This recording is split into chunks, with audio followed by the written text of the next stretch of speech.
Thank you for coming back to the second lecture. I hope it will get fuller here. So not everyone is there, I see it. So today, the day I promised there would be nice pictures, right? Do you have questions?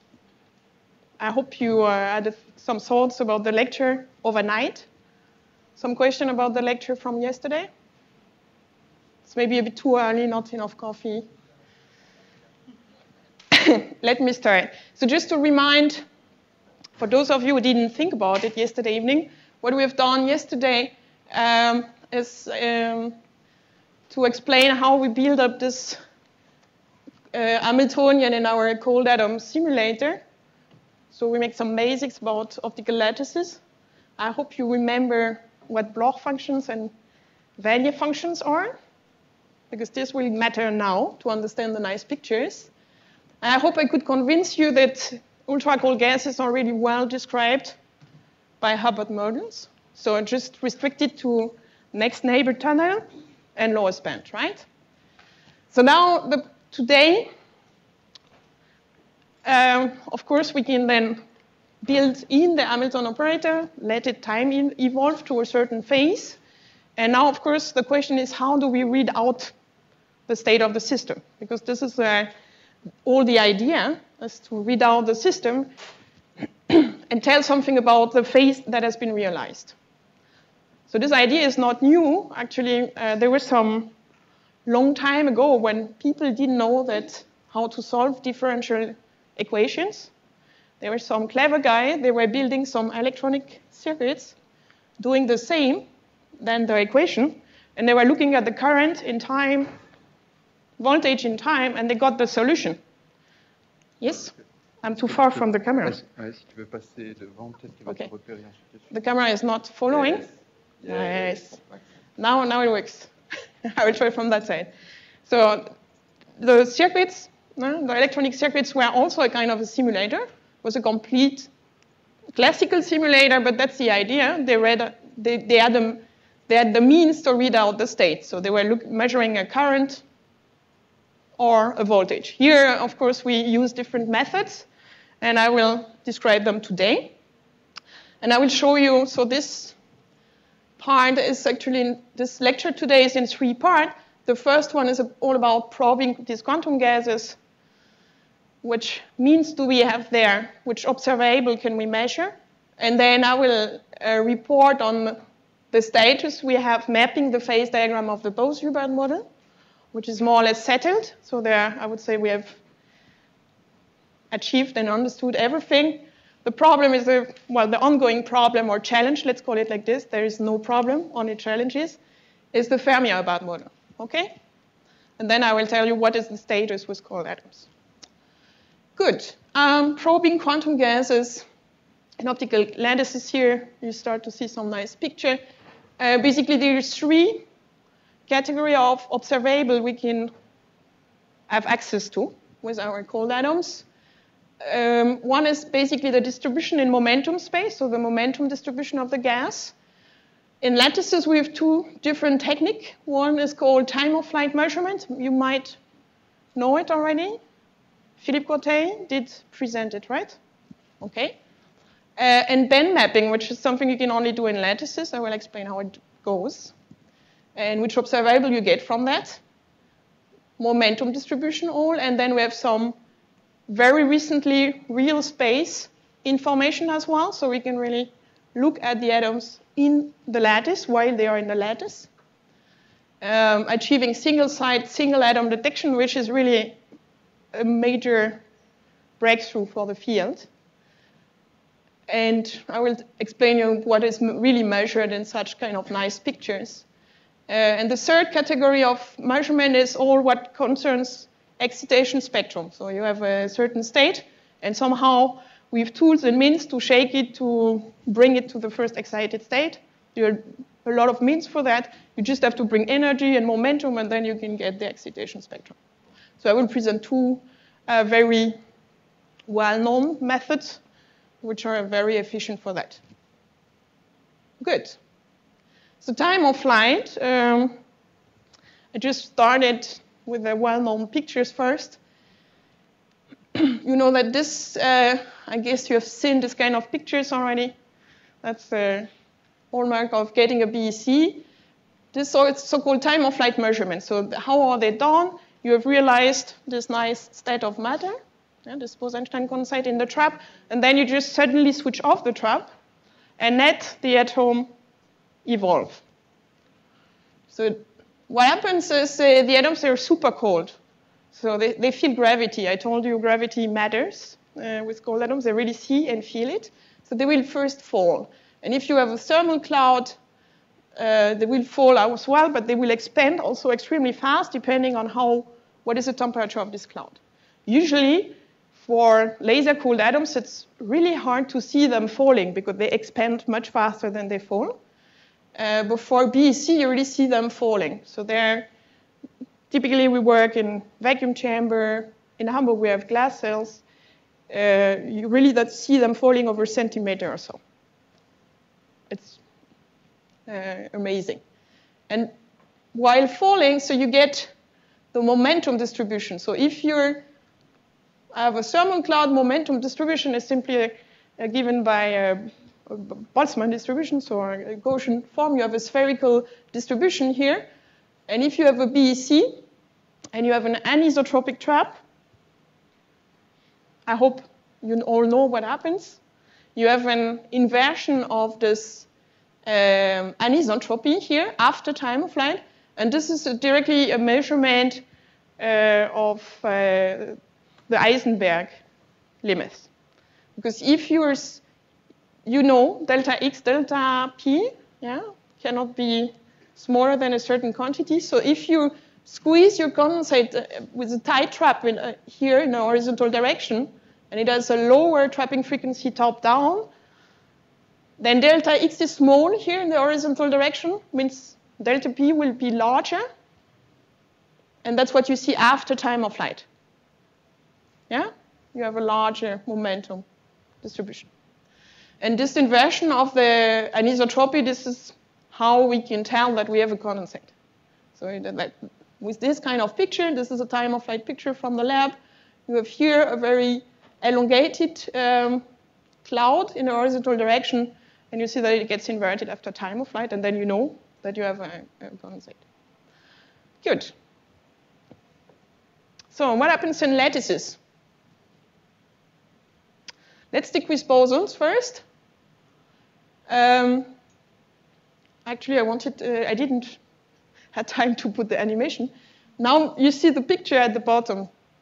So that's what comes out of a time of flight expansion from a lattice.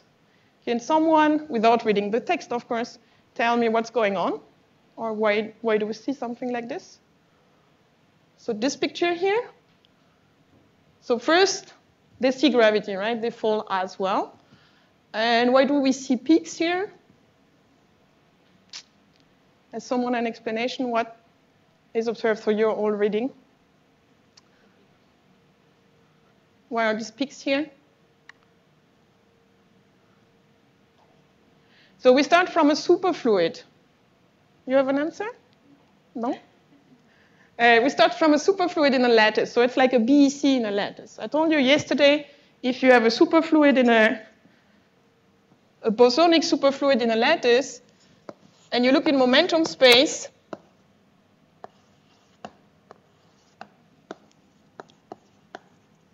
how is it looking like? It's this dot. I see the, that's what happens in momentum space. All bosons occupy the same and minimal energy state, quasi-momentum 0. So what I would expect is, if I look at the momentum distribution, I should see one blob here at 0. Right? But we see more. And this is because this distribution has been folded in the first Brillouin zone. Sorry, minus is here. And you can unfold it. Actually, your state is not simply quasi-momentum 0, but it is a superposition of different plane waves. 0 plus a certain amount of these reciprocal vectors. that you have in the lattice, right? And they interfere together. That's why you get these Bragg peaks. And in this kind of measurement, absorption imaging of this condensate, what you see here is basically you really directly measure the Bloch coefficients. You remember? Superfluid or well described, they are delocalized over the lattice. They are well described by these Bloch functions. And they have this nice Bloch coefficient that you can calculate as well on your laptop. It's super simple. If you have here for a shallow lattice, you have a large peak at quasi-momentum 0, and you see you have two small peaks at quasi-momenta plus minus this pi over A. And that's the one you see here and there. Okay? Because it's a two-dimensional lattice, so you have square lattice as you see. From this picture, you can tell the geometry of the lattice because you can really read off. This is one reciprocal vector of the lattice. This is the second one. So you can say I have a square lattice. And you can tell from the amplitude of these different peaks, you can tell how deep the lattice was. Because if you get deeper lattice, you remember, it's starting to delocalize in quasi-momentum. You have more and more contribution. You see here the amplitude of the peaks is getting larger. You even get contribution to these peaks here. That's the one you start to see here. They come in only for deeper lattices. So this kind of measurement is a direct measurement of the Bloch coefficients of your wave function. You can see it in a different way for people used to solid-state physics. It's basically an interference of the coherent matter wave from all lattice sides. So you have a coherent matter wave, many lattice sides, and as they fall, it's like a multi-slit experiment. You get a lot of interference between these different sources. And then what you can recover from that, it's like a Bragg spectroscopy on a solid. Basically gives you the reciprocal vector and the contrast. So how high are these peaks here tells you how deep the lattice is. Good. The overall envelope of the picture, maybe here it's not easy to see, but there is an envelope around this structure of Bragg peaks, or at some point you don't see a lot more. This comes, I come to your question in a second, this comes in from the Vanier function. So you have to always make this Fourier transformation in your head. Yeah? In real space, you have Vanier function. They are pretty localized. And they get stronger and stronger localized on one side in X. Yeah? This is basically, well, the absolute value of your wave function. And this size here, that's the smallest size of your system in space. It sets the larger scales of your system in quasi-momentum space. So basically, the envelope is given by the size of this Vanier function. Okay? Good. Question. I had one question here. Yeah, the picture from the last slide, what you're looking at is what happens in a single site of the... No, it's many sites together. So basically, let's say it's always 30 sites, up to 30 sites in one dimension. So it was a two-dimensional lattice. So you have like 30 times 30 interference. More questions? Okay, so from this kind of picture, you get quite a lot of information. You can basically say something about this Vanier envelope here. You can tell how deep the lattice is. You may really measure the Bloch coefficient of your wave function. And you see the symmetry of your lattice directly. So it's really, in one picture, a lot of information on the system. So here is written absorption imaging. I didn't mention. You know what it is. Who knows what it is? Okay, then one step back. Here you see this very nice images. So I had this sketch here. So how do we really see the atoms? We send a light pulse simply, okay, but resonant light. So if we send onto these atoms a resonant light pulse, where the atoms are sitting, they will absorb photons. And then you will see you will cast a shadow of this atomic cloud in your beam. So you will have a laser beam with a hole as big as the cloud is. That's how we do it. And it's really a big signal. You don't have to fight. It's really, these atoms, they really absorb. The density of the state is large. It's called the optical density is large. It means every photon is absorbed. So you really get a nice dark point. Maybe for tomorrow I can show you real images. You will see from a light beam, you really see a spot, a dark spot. Okay? And from this dark spot, we can reconstruct how many atoms were there and fit the distribution, momentum distribution. And here we do exactly the same, except that we start from a superfluid in a lattice, and we have this bright peaks which come from the discrete lattice structure. So these are a powerful measurement. They're quite as old as the first lattices, so let's say 90s, but they're easy to implement. You just have to switch off the lattice. One more way to look in momentum space that gives complementary information is what we call band mapping. So as band, you remember, you have in a lattice this nice band structure that we have discussed yesterday. And here we want to extract the information in which bands are sitting the atoms. And that's possible, but there we don't switch abruptly. We switch in an adiabatic manner, so slowly. We will discuss regarding to what in a second. So the idea is so. Here you have a band structure, quite a deep lattice, huge band gaps, flat bands, and you have these different points here. We will track them in the evaluation. So now the idea is you ramp down the lattice. So you decrease the power of your lattice beam, and then it goes, you know that the band structure, the gaps reduce, the band curvature increases, and this point, they don't move because you don't change the quasi-momentum. It's just you decrease the intensity slowly, there is no kick, nothing changing the quasi-momentum, so they sit where they sit. They stay they are pinned at the quasi-momentum. Then at some point, you have switched off your lattice. Then the gap disappears, but you still haven't kicked your atoms. And what happens then is you have recovered a free particle dispersion, so you can unfold. There is no longer a discrete symmetry in space, no longer a discrete symmetry in momentum space, and therefore that's what happens here. You unfold this dispersion relation. So this point at quasi-momentum 0, that's where the condensate would sit. Here you can track it, it stays there, and it stays also there for the free particle dispersion. Importantly, maybe we can track like this point. It's in the second band. It's a nice point. That's where we work to make our nice superfluid in higher bands. It goes here, and then it gets unfolded on this side, which is equivalent to this side. So what you see now is this point gets h bar k, and that's basically the energy it has because it is in a second band.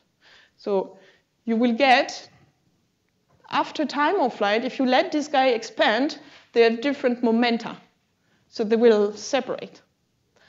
And what you get is here, basically this would be the lowest band, and this would be the first excited band. So they really separate in space. You can resolve it. So after this technique of switching off adiabatically, you can image this momentum distribution after time of flight, the usual thing. So you switch now the trap off, let it expand, and then it separates. So from this picture here, which state would you guess? Is it from a superfluid? Here I get the momentum distribution with the information of the bands. So would a superfluid, without interaction, go up to the second band? Superfluid would be this guy here. Stay here, here, and you expect a blob simply. 1 point. So what you see here are they're not boson, they are fermions. And you remember yesterday, that's the most important picture. we do it here. This fermion, they fill the bands up to the Fermi energy. So here it's full of fermions. And you can also fill this band here up to a certain point, which is the Fermi energy. And from this kind of distribution, so this is actually a picture of fermions which are filling these bands up to half or so. And since they fill the whole band, you get a signal from this whole curvature here. So you won't basically fill the whole system. Yes? How do you interpret that image? Is it two-dimensional in that case? Or? You mean here? It's a one-dimensional lattice in that case. Otherwise, you would have here as well higher bands appearing. That's true. So this technique is often used for fermions, but you can also use it for bosons. I will show you on the next slide what can learn out of it. So from there, you get the band information. Okay? This were the first time that these fermions were imaged in a cubic lattice, filling up the lowest band. So a cubic lattice, what you recover here is basically the first Brimmer zone. So it's a square. It's a square filled with fermions. This was realized in the group of Tillman-Esslinger. So you can really watch while adding fermions that really fills up the band. And here you can see for bosons how it looks like. That's what I meant. Bosons usually are simply a blob. So this is a square lattice here. This is a picture from the group of Andreas Emmerich in Hamburg. He started with these higher bands in a square lattice. This is the first Brenner zone. You remember your solid-state physics course, right, for a cubic lattice. This is the second one. So the small triangle here. And then it looks fancy, 4s, 6s, and 9s. They get more and more complicated. And it's fascinating to see that atoms really follow this band structure. So they really see the correct band structure. So they're more localized around quasi-momentum 0. So if you compare to fermions, here you have something very homogeneous. Here you have like a strong occupation of quasi-momentum 0. And in higher bands, they sit at the minima of the band. And therefore, you see some condensate fraction actually here. So from band mapping, it's a very complementary information than time of flight.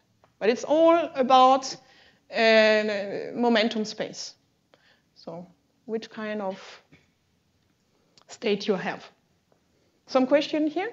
What is a bipartite square lattice? A bipartite square lattice. Bipartite means that you have two sides in one cell.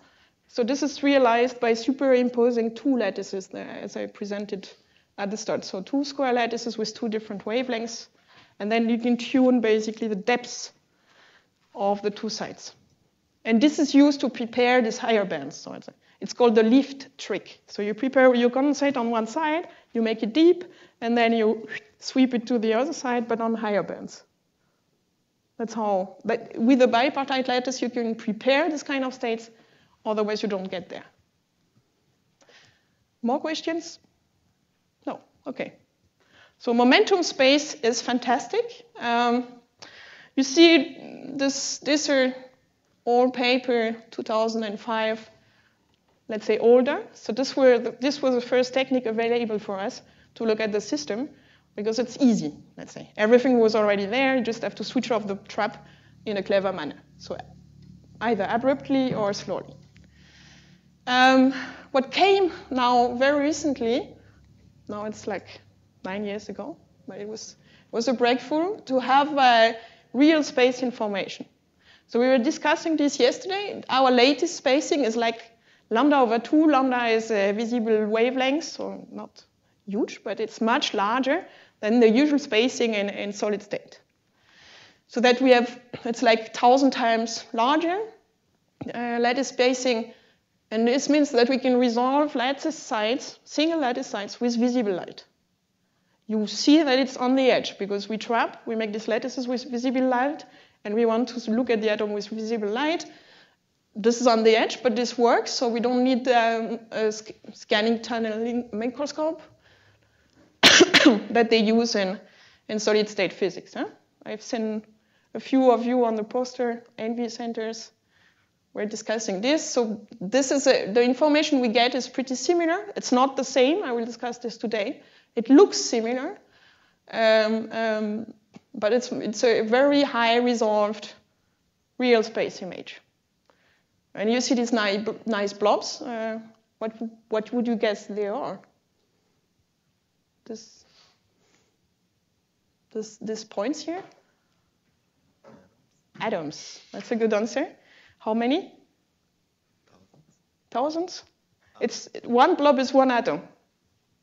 It's amazing to see. One blob is one atom. I will tell you it's tricky to get there. So usually this part is presented by Christoph Weitenberg in our group in Hamburg. Is the expert in that part, since he built one of the first in the group of Emanuel Bloch and is building one in Hamburg with fermions now, because this is with bosons. So just to give you an impression, so this quantum gas microscope then, the first two ones came, I must say, and that was, you see, really close to each other, the two first publications, and one in the group of Markus Greiner and one in the group of Emanuel Bloch. And then it took quite a long time, 4 to 5 years, that the next groups also managed to realize more and more of this. This is all bosons. Yeah? This is ytterbium here, 2 times in Tokyo, and this is rubidium atoms. So don't get scared. They just choose different colors to separate the work, I guess, but that's the same atom. Yeah? So these two groups, they choose green and black and red, but that's the same atom.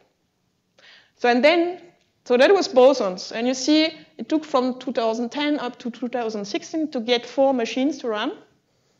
And then there was no fermions. Fermions were really a fight.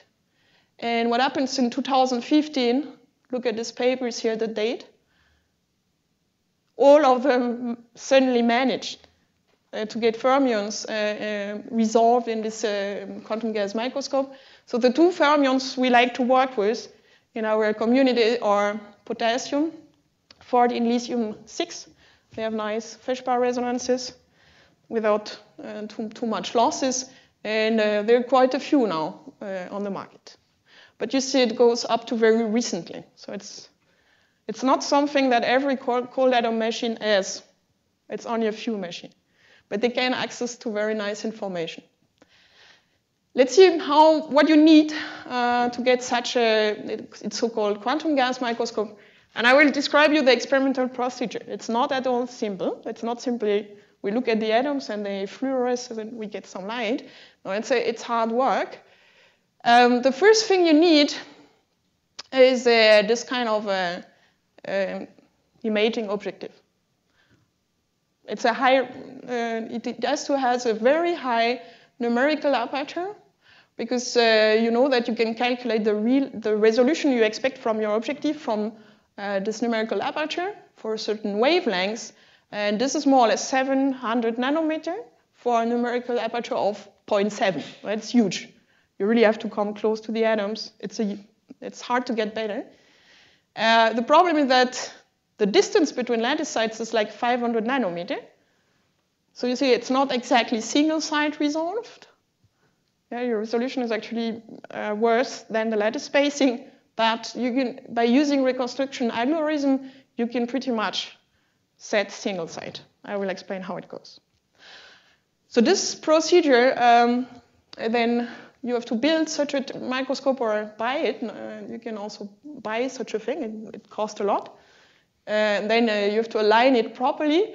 But then it's to get such an image where you can see single atom, you have to put light on, because your condensate is in a lattice. There is no reason it scatters light. Our lattices are far detuned. There is no light around. It's completely dark. So you have to send light. And of course, you use resonant light, because that's what scatters best. And the idea is this microscope registers the fluorescence of the atoms.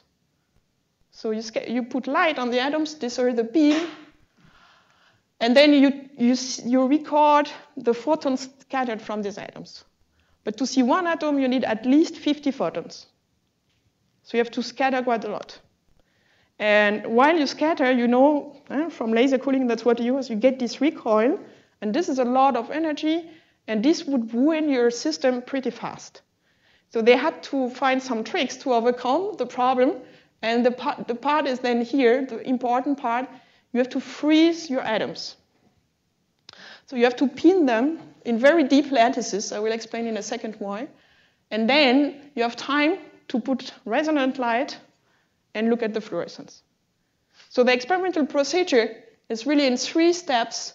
You have to freeze the physics or the atoms, then look at the fluorescence imaging, wait a long time, this typically takes 1 second to get an image, and then run your reconstruction algorithm. So I go step by step because I think it's important to understand what is behind it. Stop me if you have a question, no? Yes? I don't get why you would try to do that instead of absorption image. I tell you why the observable, I have to explain the trick they play to explain you which observable we are looking at, and it's really complementary to the momentum space. In a few slides you will get it. But to understand what you see here, I have to go through the experimental procedure. I told you our field is all about people doing theory, speaking with experimentalists, because then one has to really know what is the observable we are looking at and what is the one you calculate. It's not always the same. So since they have to play a lot of tricks, it's not very simple to get what is on these images.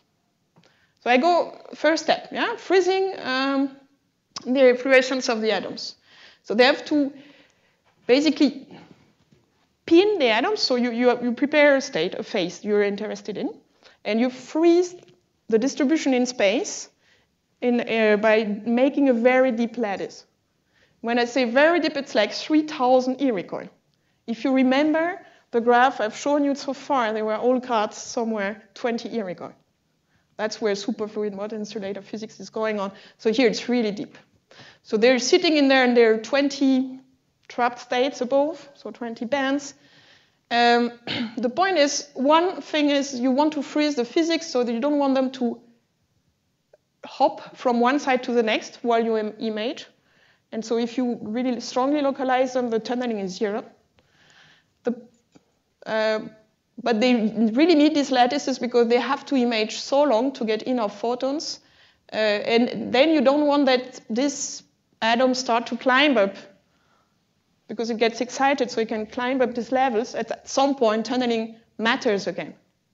So here you have to make them extremely deep because you have to work with resonant light over a few seconds to get 50 photons per atom, and therefore you have to minimize the excitation to higher bands. Higher bands have always a larger tunneling. The curvature is larger. The width of bands is always a tunneling. So there you ruin your physics again. So that's why the first thing is really pinning, then making a lot of resonant light. So what they did with bosons to avoid that it gets too hot, they were using slightly red detuned light, a bit like the optical lattices we do in laser cooling.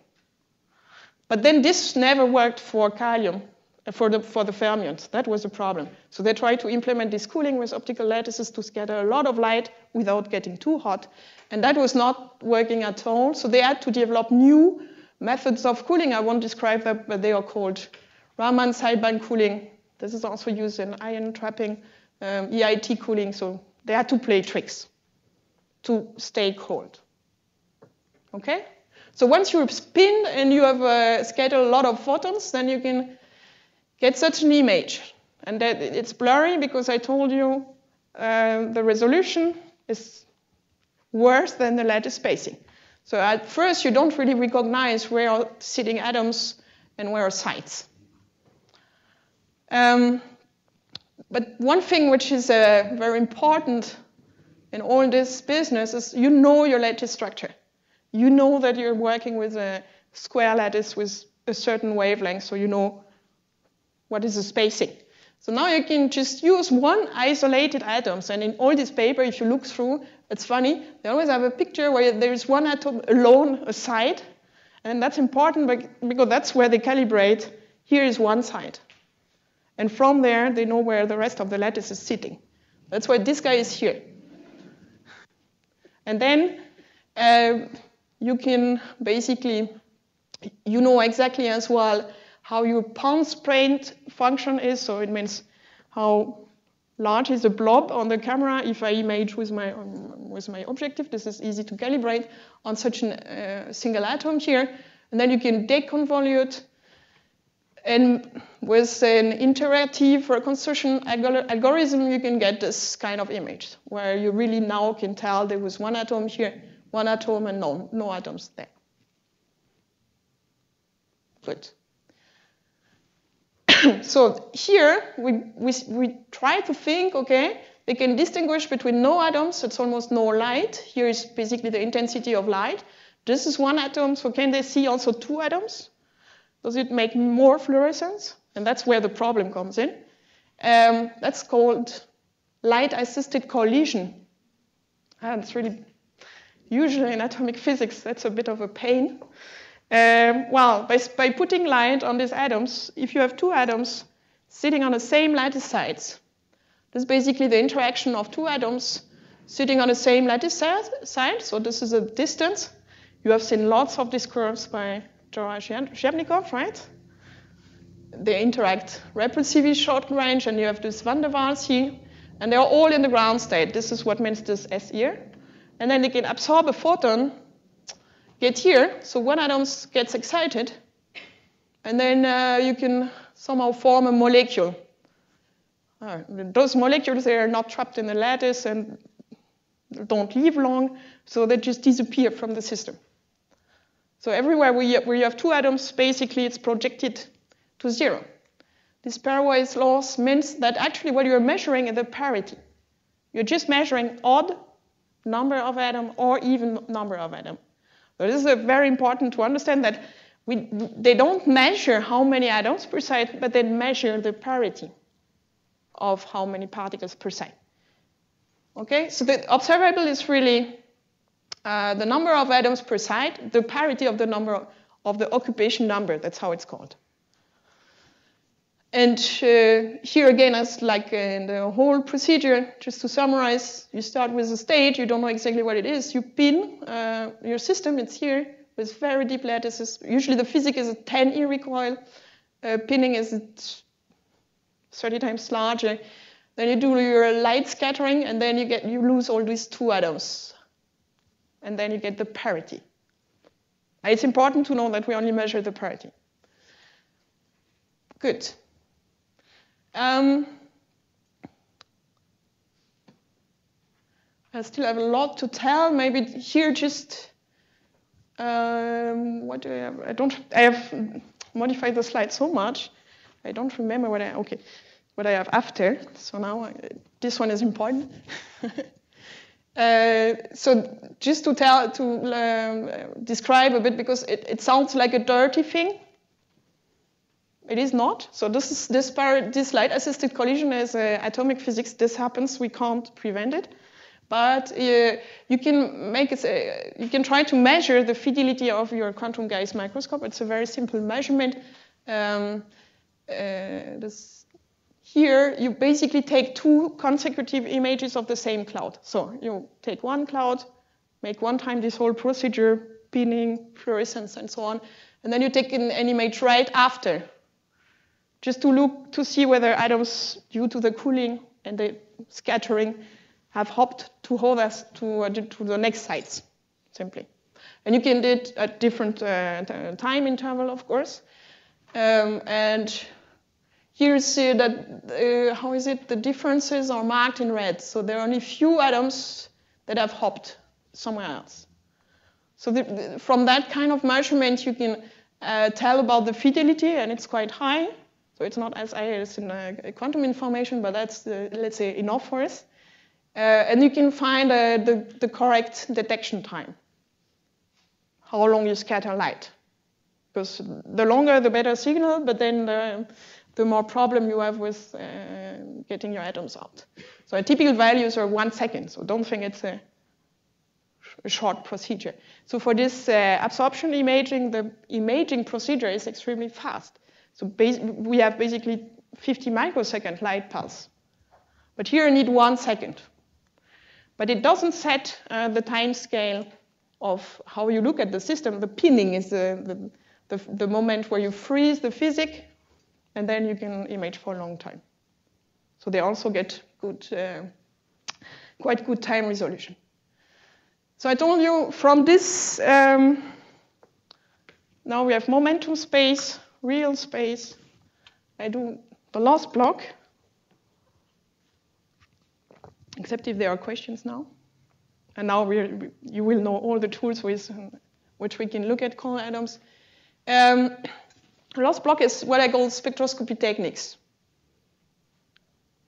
I would say, I hope I'm not the only one. So the idea is that you want to measure excitation. It's all about what is the next state. So what is the excitation spectrum of the state? One technique that has been developed, especially in our group in Hamburg, that's why it's here, but everywhere, also in Gusho, did a lot of work with that. It's a very nice and tunable technique, which is called Bragg spectroscopy. You use basically 2 photons. So you see here 2 beams. So this is a sketch, yeah? These are the atoms. This is a nice lattice. And here is send light on it. And basically with this kind of light, you know that you can absorb 1 photon in 1 beam. And with a induced emission, emit it in the other beam. And this is a fully coherent process. And with this kind of thing, you can get your atom from here, the lowest band, to some state, and then get it resonant with another state. But you will only see something if you eat, or if you match an energy you can reach that is given by your band structure, for instance. Okay, so these 2 photons, they have slightly different frequency, that's here written. They have slightly different wave vectors and frequency, and you can tune the frequency difference and this angle, and with this kind of thing, you can basically map. Now you see here, this is energy difference here, momentum difference, you can match or map the whole band structure. This takes time, but it's possible. And then you look at the resonance simply by looking at the momentum distribution after time of flight. And what you see is, this is a square lattice, I can tell. That's the superfluid state. That's where the coherence is so high. It's sitting surely somewhere here. And then if you excite it, you see that the momentum distribution is modified. That's correct, because this state has a different Bloch function. And the Bloch coefficients are different, and you get new peaks. So you can really tell if you have changed your state. And with this, you can really map the band structure. This has been done here. This is, for instance, the results in a dipole trap. What you see is simply the parabolic excitation spectrum you expect, or dispersion relation you expect for a particle in a dipole trap. And in the lattices, you see that it's according to what one expects. When the lattice gets deeper, this band gets flatter.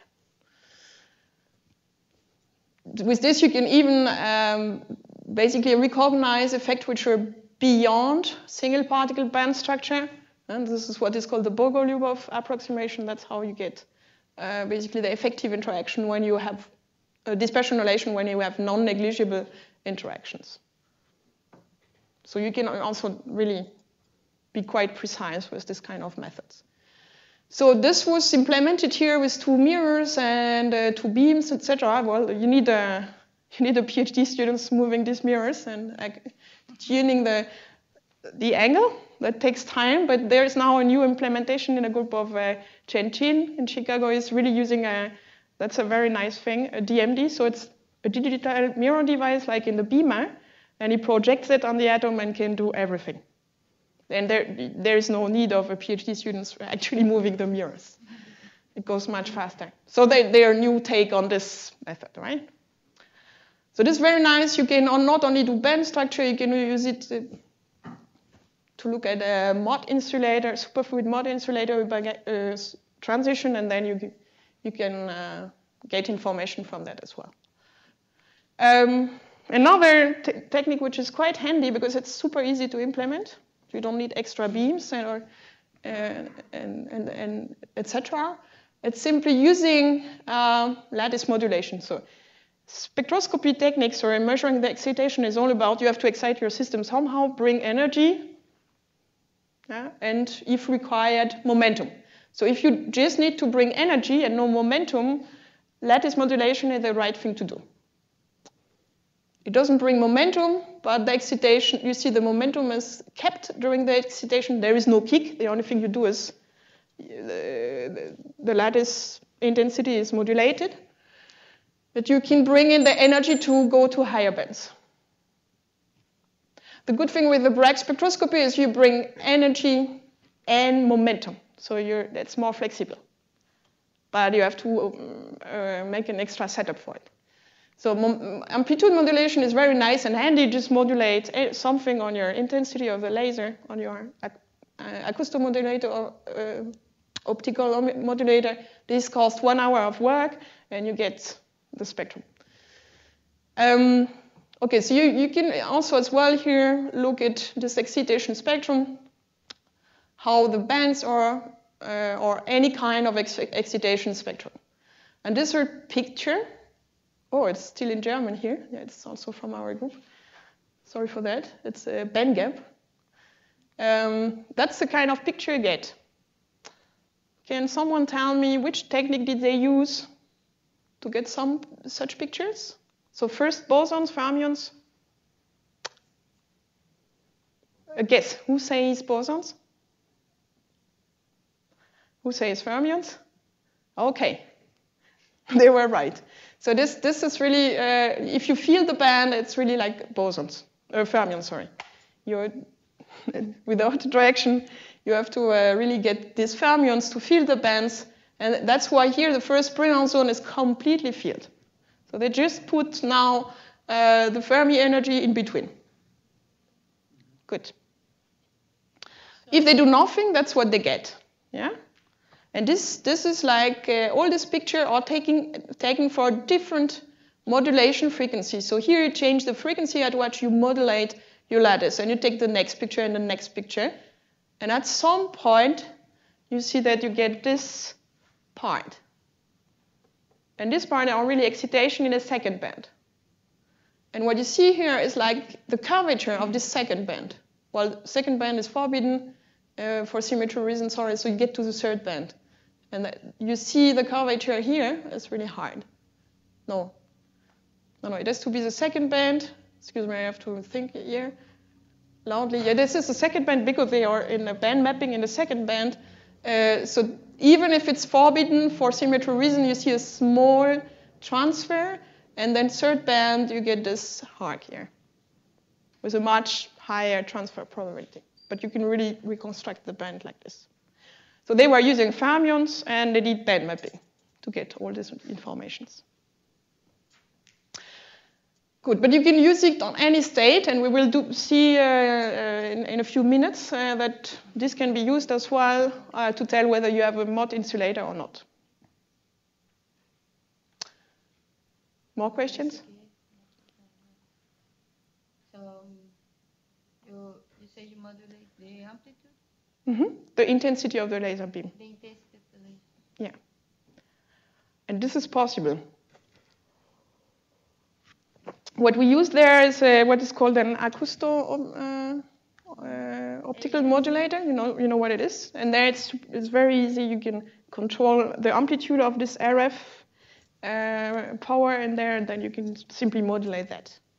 And you can get pretty fast. So here 50 kilohertz. So it really helps you resolving, yeah? So it's like you are absorbing photons to get wavelengths?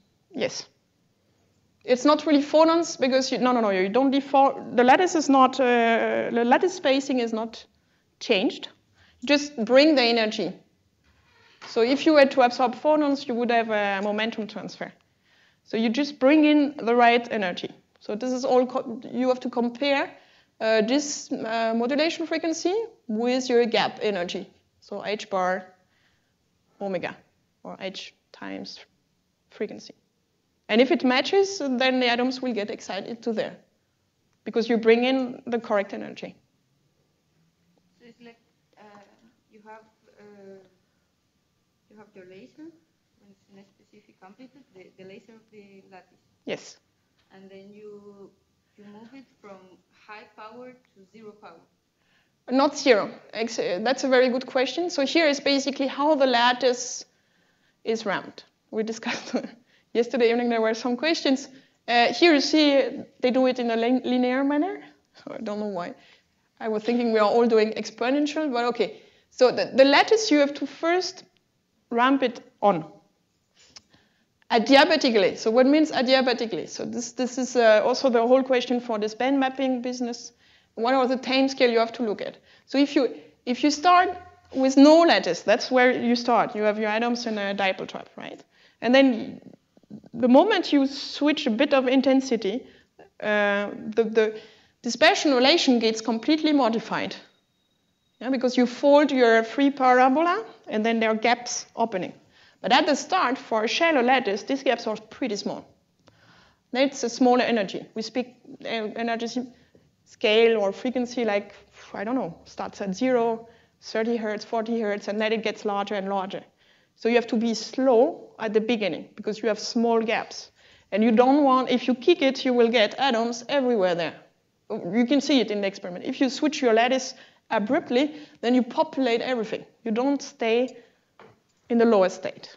So you have to start very slowly. Usually people use an exponential switching on at the start, super slow. And then when the band gaps are large enough, then it doesn't matter. You can just go as fast as you can. You can't excite anymore. You can bring enough energy. It's the same thing for the band mapping. You start then with large band gaps, and you want to switch your lattice adiabatically back. So we do it exponentially as well. Because there you start with large band gaps, so you can be fast.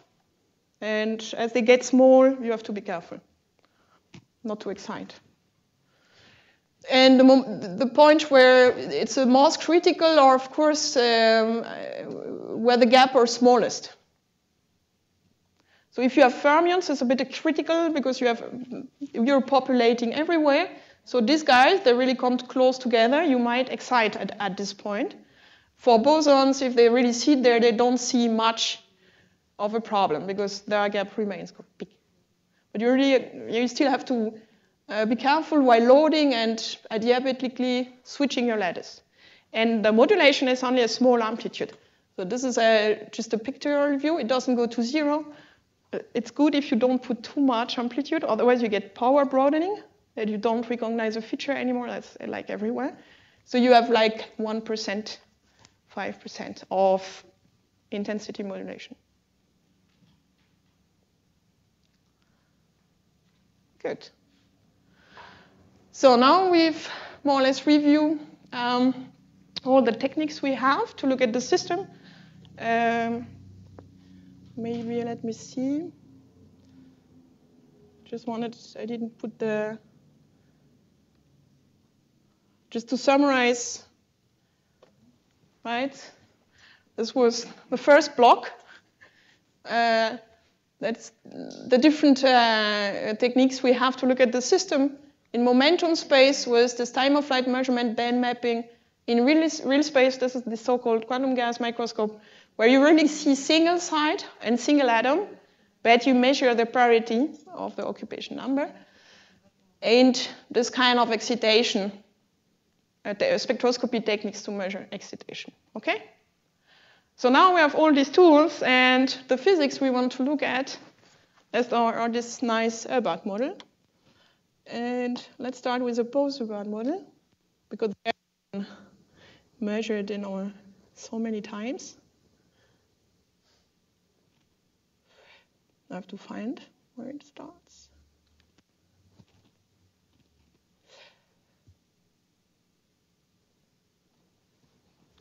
Yeah.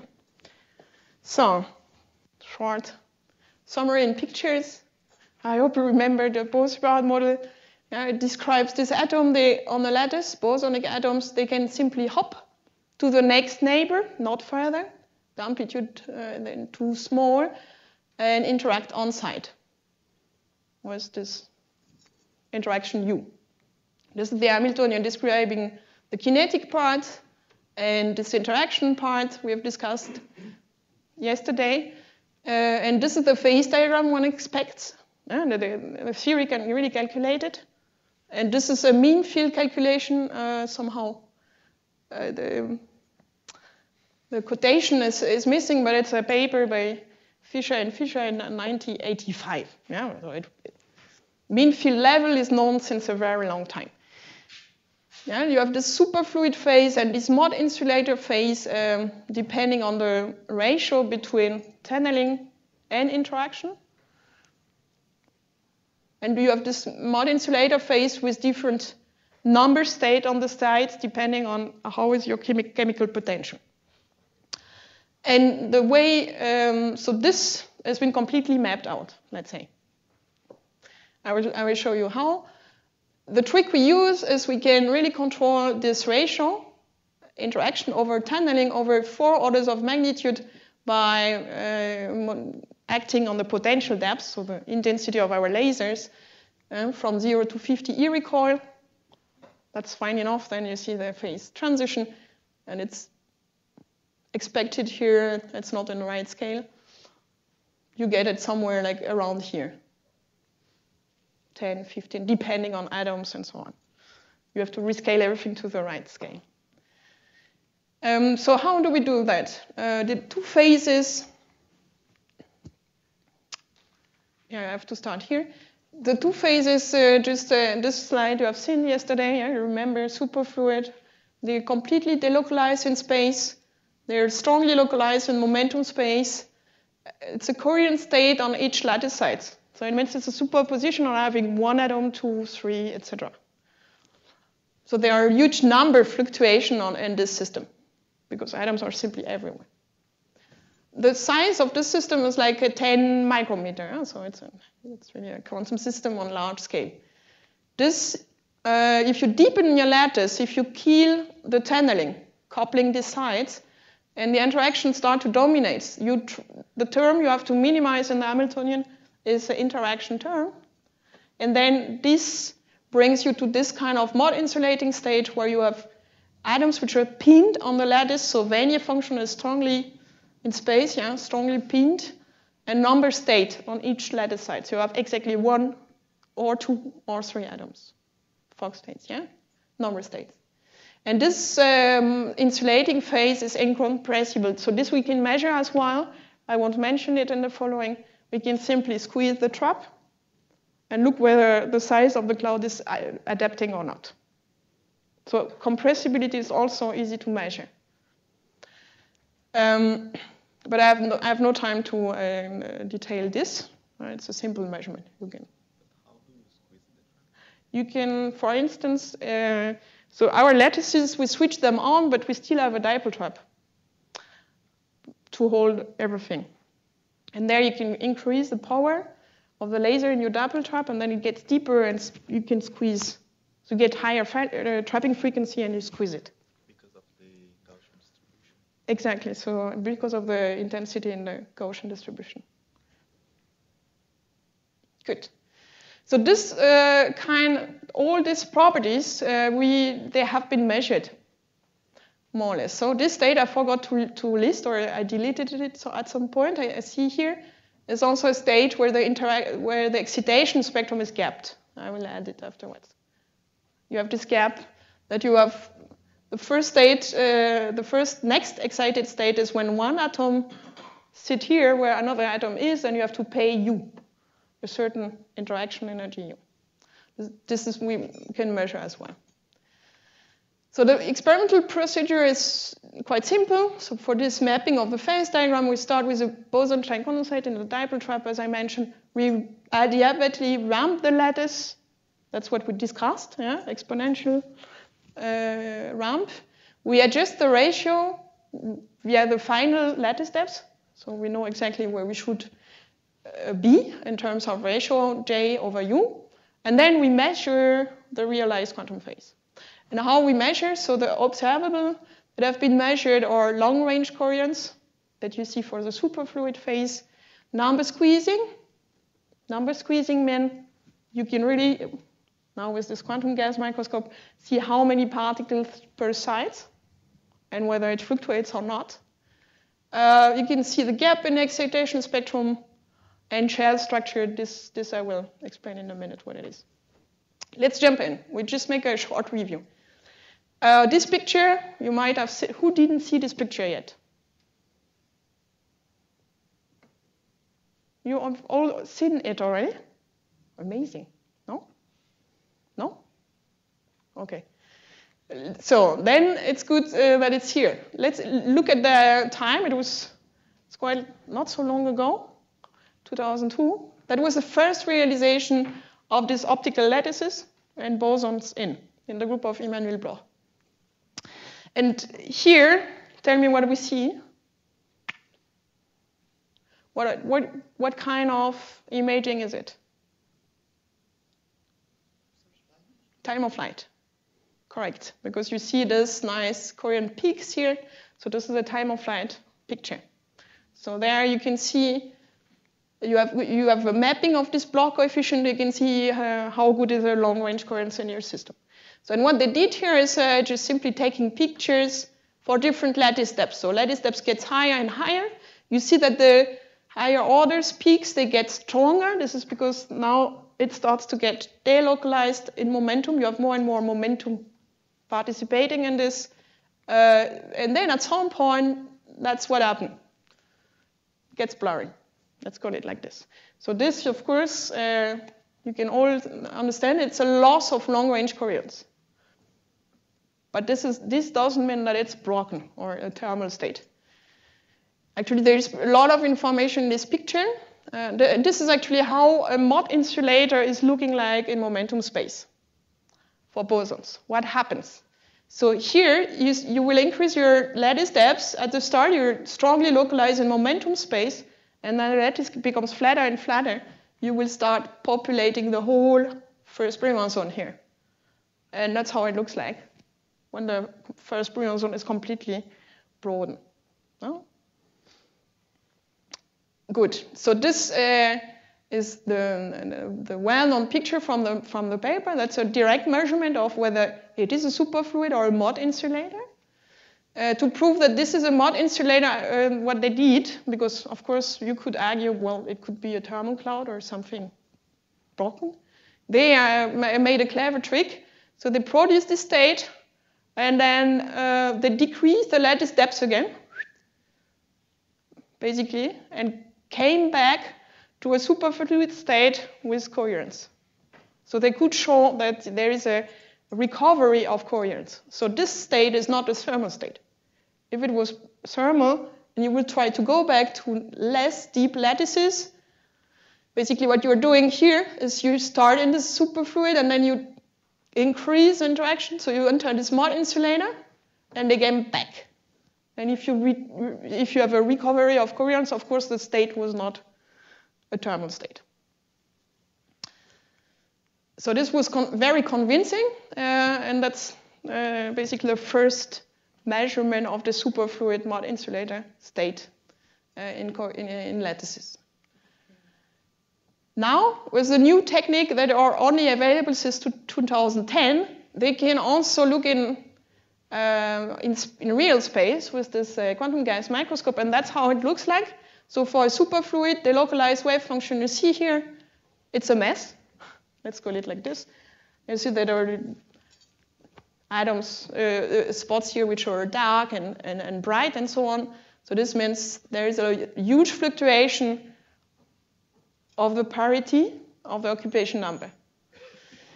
So, and if you go to the mod insulator state, where you see in momentum space it's very broad and featureless at first sight, in situ you'll see that it's super well organized. So all sites are here filled with one atom. So this is really a direct measurement of the number squeezing on each lattice sites. So this picture is not completely featureless, just to mention it. If you look at higher order correlation, in this picture you will see that simply you take one pixel and you look whether there is one atom, and then you look at a certain distance, is there another atom there or not? There's a two-body correlation function. You will recover the lattice structure. Because of course, in this state, there's the information that every and each side is full here. So there is one atom sitting, and the next atom is for sure next to it. But it's, of course, much more clear with this number squeezing. So they made a lot of efforts in making this quantitative. Maybe this slide, just to convince you that it gets pretty detailed with this kind of picture. So this is an image of a mod insulator, as I told you. This is the reconstructed image here. You see there are very few defects only. You can analyze a lot of these images and, for instance, take the mean value of the number of atoms which are detected. And what you see, this is a bit complicated. Let's concentrate at the top here. That's the small shell. You see that there's exactly one atom per site. This is a convincing argument that we have a mod insulator. And now, even more convincing, if you look at the variance of your atom number, so how much it is varying from shot to shot, you get pretty much zero. Yeah, so it's a very clean system. And now, with this kind of picture and looking at the number of defects, they can tell about the temperature they really have in the lattice. And this is impossible otherwise, because thermometry in optical lattices is really hard. So we have no method yet. This is one. Looking at that small number of defects, they can really compare with a quantum Monte Carlo theory here that the temperature they have is like 0.15. T over U is 0.15. So it's we get very precise measurement out of this kind of image. Good. So now I showed you how to see a mod insulator with this quantum gas microscope before the quantum gas microscope came in. There was also a lot of measurement of this gap in the excitation spectrum. That you remember that the first fundamental excitation is like having two atoms on one side, which costs an energy U. And this can be measured with amplitude modulation, as I told you. So you modulate your lattice with the right frequency, and then bam, you see defects appearing or eating. You can use also a tilted lattice with a magnetic field gradient. So this I was completely wrong. I read the paper again. That's what they did in the first paper by Emmanuel Bloch. I forgot that they did this on top. So if you have a magnetic field and you have atoms which are in the same state non-zero, you will have a tilted lattice. And depending on the tilt, you can bring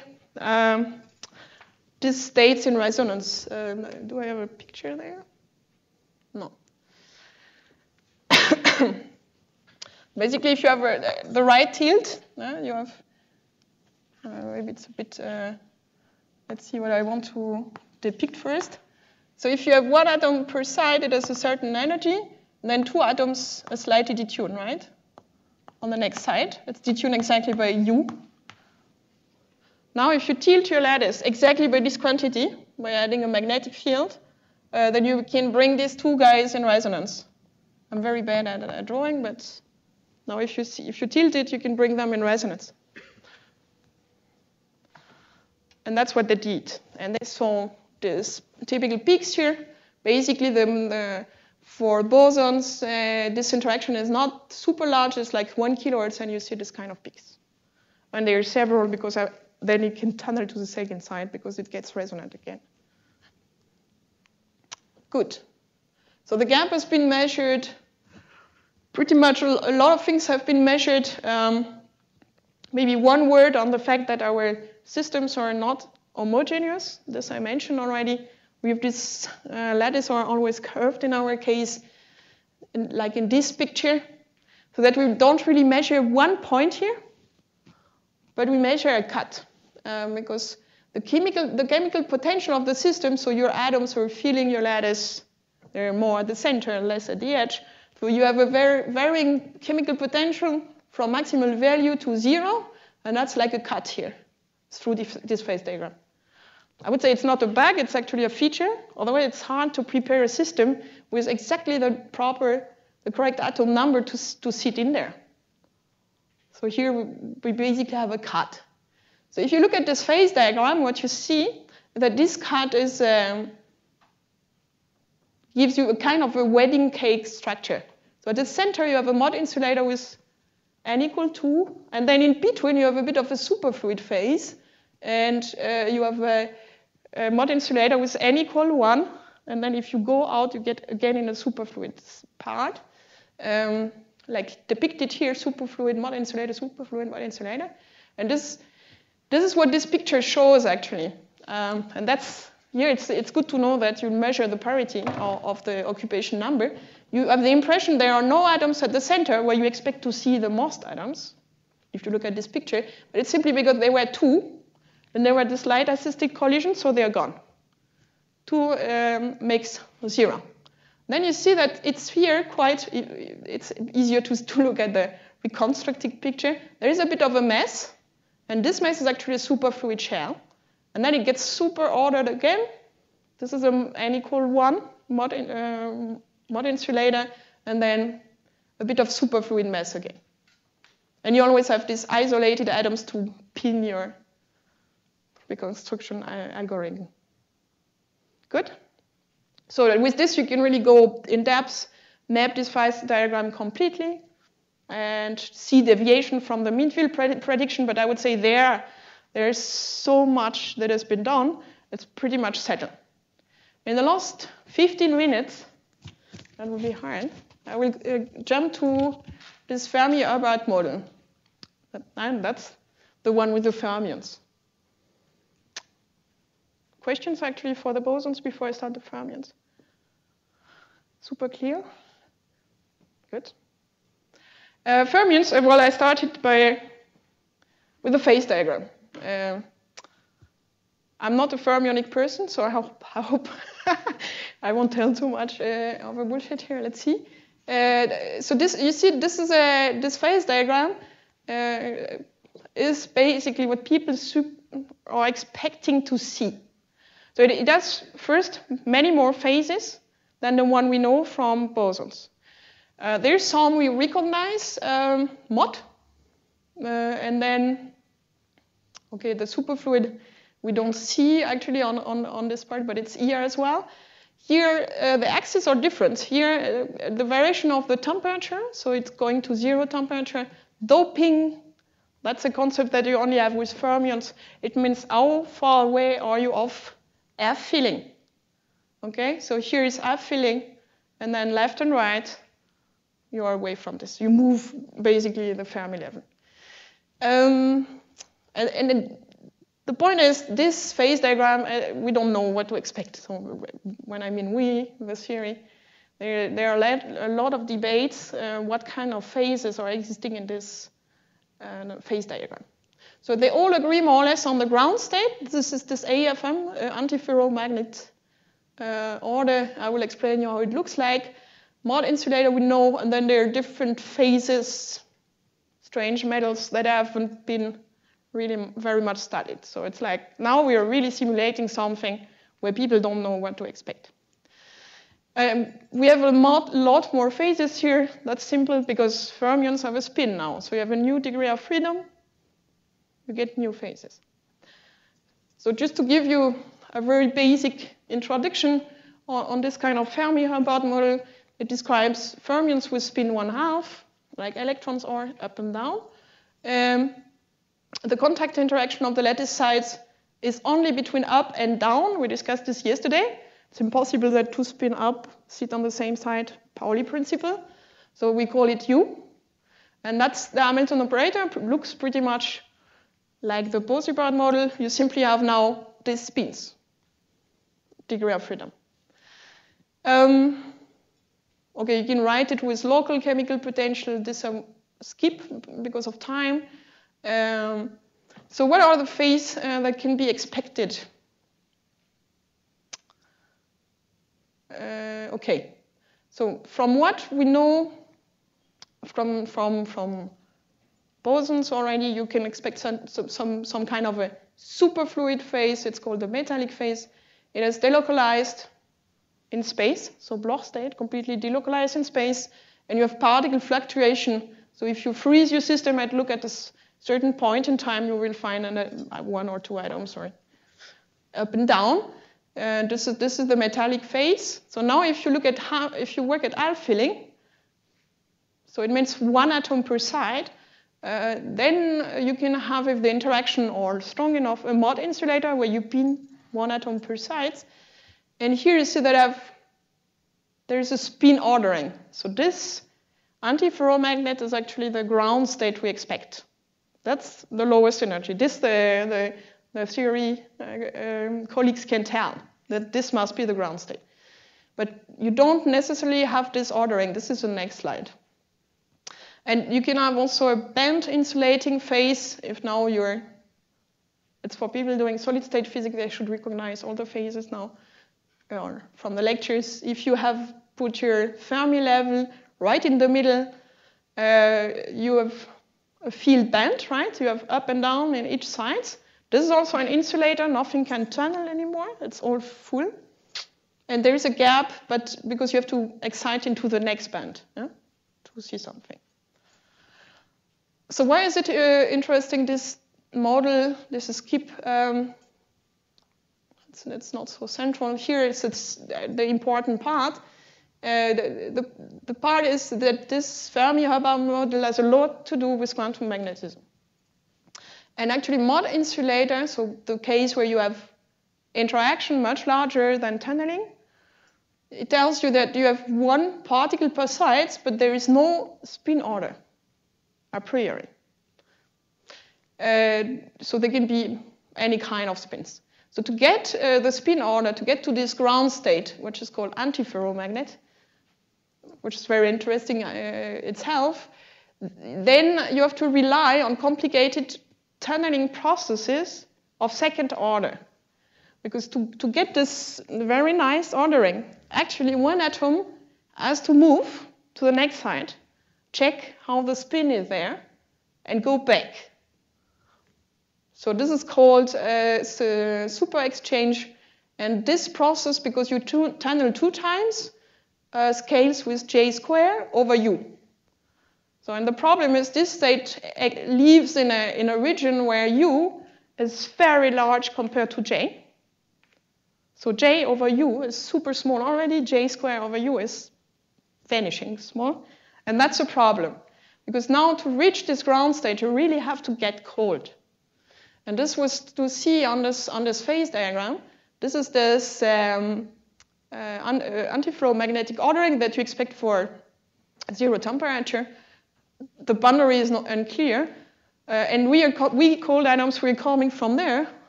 And it's hard to get cold enough. For fermions, it was a long fight. And now in the last 5 minutes, I just want to give you a glimpse. There is hope. After a long time, that it was really 10 years of struggle. So as usual, to get cold enough. This you see that it's pretty recent. That it was it's 3 years ago. They were the first, I told you, fermion was super hot to get under this quantum gas microscope. And they managed. It was in a group of Greiner. They had this nice picture where you see this occupation number, so the parity of the occupation number. Now you can recognize it at first sight. This is nice superfluid, well, nice, a lot of fluctuation in there. And then you get a first motoring, and then you can fill up your complete band. And this is a mod insulator. It is 1 atom per side, but then it's not yet an antiferromagnet. What you have to do to say whether it's an antiferromagnet or not, you have to be able to detect the spin state and say, okay, they spin up and then spin down, and we're in the ground state. And it was important. In this setup, they were not that far yet.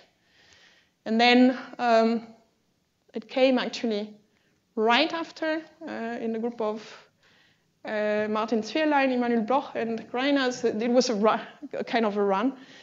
Of course, they use different methods. Maybe we don't have to discuss them in details. Now they can really detect in a spin-resolved manner. And what they see is this kind of picture. So it is an in situ picture telling you one atom per site, perfect. And then you can see that the nearest neighbor correlator is negative. It means if it's a spin up, then nearest neighbor is down. And the next nearest neighbor correlator somehow gets positive. You see the scales are not huge. And the range over which this correlation extends is here, few lattice sites. So it still has, the fight which is ongoing now, it's to get colder. If you get colder, you get a longer correlation range. But they see the first signs of this correlation lengths, and now they are getting better because they can actually see whether they improve on the temperature or not by looking at this kind of signals. Before we were working blindly, let's say. So it's actually progressing there as well. The idea is to explore the complete phase diagram and look at these phases with all the different tools I've described in the first part of the lecture.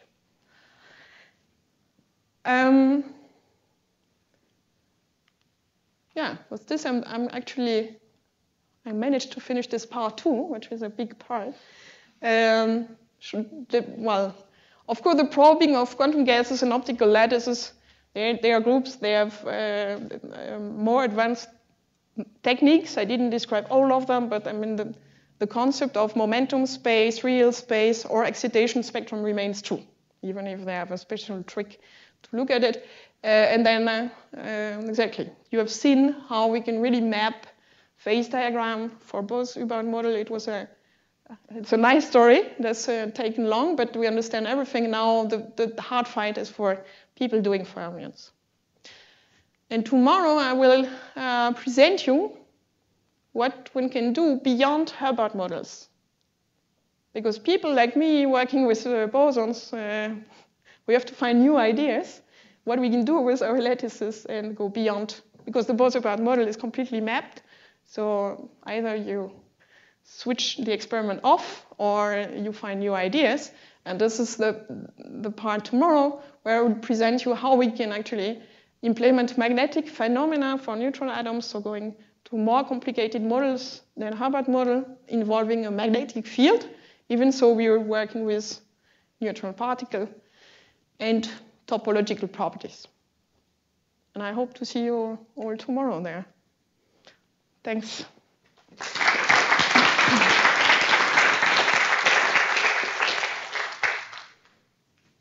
Questions? What is the filter gap in the This is a very good question. I'm not someone doing fermions, so let me see. You mean the pseudo-gap phase? So all these phases, they are putative. They're not clear. So there are a lot of question marks everywhere. Pseudo-gap means it's not yet completely gap. Does someone know that? No. I don't know really what it means. So it's from solid-state physics. Maybe you know? At least in the materials, they call pseudo-gap when you have in your density of states your density of states abruptly goes down, but no goes to zero. Okay. That must be the answer, because these names comes from this concept. I don't know if it is this terminology of strong. No, I think it's the same. Yeah. Because it has a lot to do with quantum magnetism, so you're completely right. So the mod insulator understand antiferromagnetic and understand that, so that's what they call the D-wave superconductor. It's not clear whether it exists at all. So the point is to go there, so the temperature we reach now, we see short range of this correlation. So we're somewhere here. Let's say maybe at the top. But we can, so this strange metal, it's called strange metal because nobody really knows what it is.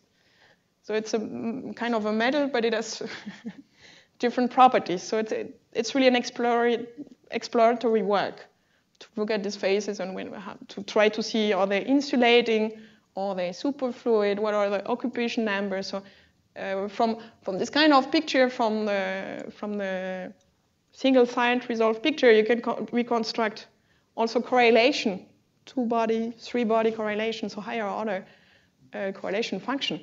It's just a matter of time. So you don't have to look only on one side, but of course they look correlated. You can analyze all the correlation and basically tell your theory collects, it looks like there's this kind of correlation or occupation number and so on. You're welcome. More questions? Yeah. This main Gaussian profile that you have in the lattice, is it possible to try to solve it with like phase masks? Yeah, and that's a very good point. I didn't have time to present it, but now, so I was saying that there's this curvature always, you've seen it many, many times. Yeah, so like here, and we have this varying chemical potential, and now people manage to go beyond this, I think since a few years, let's say 3-4 years. Instead of having this Gaussian beam, which makes you this harmonic trapping, they can really make box potential, so with almost no curvature at the edge, and then we really have a constant chemical potential in there. So there are a few groups, Chen, Henning Moritz is trying it, many more in Paris, of course, using holographic techniques to imprint the right pattern on the atom. So basically, working again with this digital mirror devices here and trying to image it on the atom. You need a very good optical resolution because the atoms, it's like 10 micrometers. But it's really going on, and now people are first working without lattices in box. So of course, and then they will when the complexity is increasing, of course, they will put the lattice in the box, and there will be the first results where you really have a pinpoint chemical potential.